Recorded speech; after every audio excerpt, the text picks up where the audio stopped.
Hello and welcome to The Explainer. Today, we're diving into a massive shift in the workplace, how the entire relationship between a company and its people has been redesigned, moving from just managing hands on a factory floor to supporting the whole person.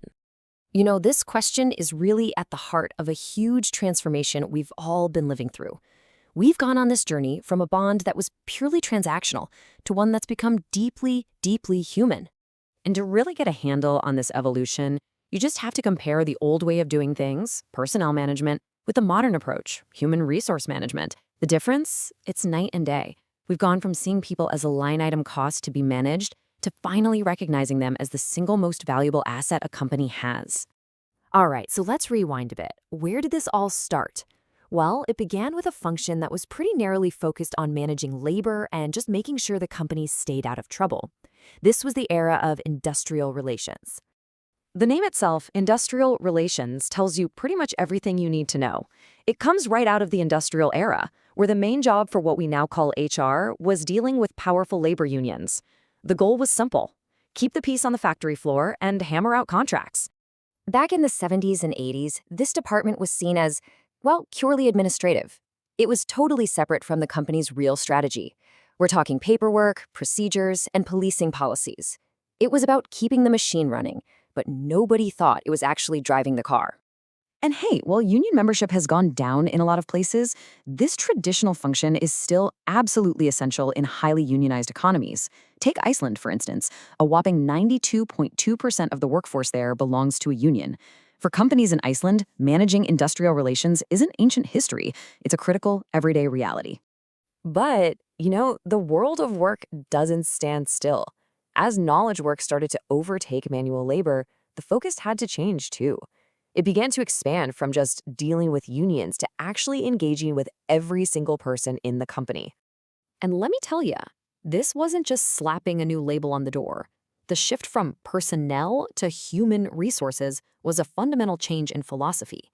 It was this big realization that real performance doesn't just come from machines, it comes from people. So what exactly is employee relations? Well, it's about being proactive. It's about building a strong, positive culture for everybody. The goal isn't just to negotiate contracts anymore. It's to create an environment where every single employee feels valued and empowered to do their absolute best work. And this quote from the management guru Dave Ulrich just nails it. The idea that HR should be a credible activist for the employees. It's about being a champion, right? Making sure people are heard, they're supported, they're in the loop. This is what changes HR from just an administrative role into a real strategic partner.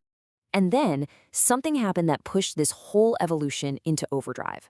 A global crisis suddenly made employee well-being not just a nice-to-have, but a non-negotiable part of doing business.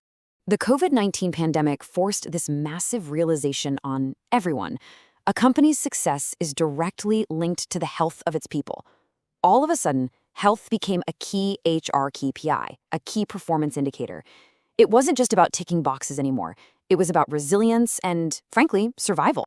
And we're not just talking about avoiding the flu here. We're talking about tackling the modern epidemic of burnout.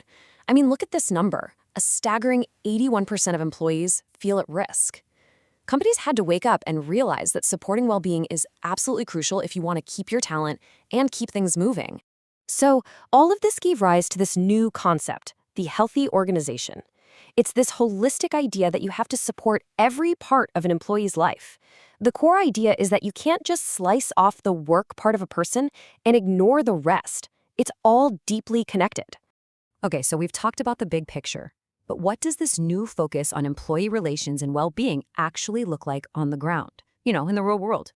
While one of the biggest areas you see this is in diversity, equity, and inclusion, or DEI. Companies are figuring out that creating a fair, welcoming environment isn't just the right thing to do, it's a cornerstone of modern employee relations. And that's why the global market for DEI is on track to more than double in just 6 years. And you can see how the big players are walking the talk. KPMG is supporting caregivers with more leave. 3UK is actively fighting burnout with things like meeting free time. And Shell has created this goal zero safety culture that applies to everyone, from the oil rig all the way to the head office. But at the end of the day, none of these perks or programs mean a thing without the right kind of leadership. Seriously, think about the best boss you've ever had. I'll bet they didn't just hand out tasks, they invested in you as a person. That is the core of human leadership. It's about connection, not just command and control. All right, so the final piece of this puzzle, it takes HR's responsibility way beyond the direct employee and the four walls of the traditional office. I mean, just think about a company like Uber or Amazon. Their value comes from these huge networks of partners, gig workers, and suppliers. This is what we call the extended enterprise. And it means HR's role has to stretch to support this entire ecosystem, not just the people on the payroll. What this really means is that the job of the Chief Human Resources Officer has gotten huge. Their responsibilities now touch everything, from ensuring partners are ethical to protecting customer interests and even safeguarding the environment. It's a massive, massive expansion of the role. And all of this entire journey, it leaves us with a really big question for the future, doesn't it? As the very idea of a workplace becomes borderless and digital, what does the relationship with a worker even become? It's something that's being completely redesigned right now before our very eyes.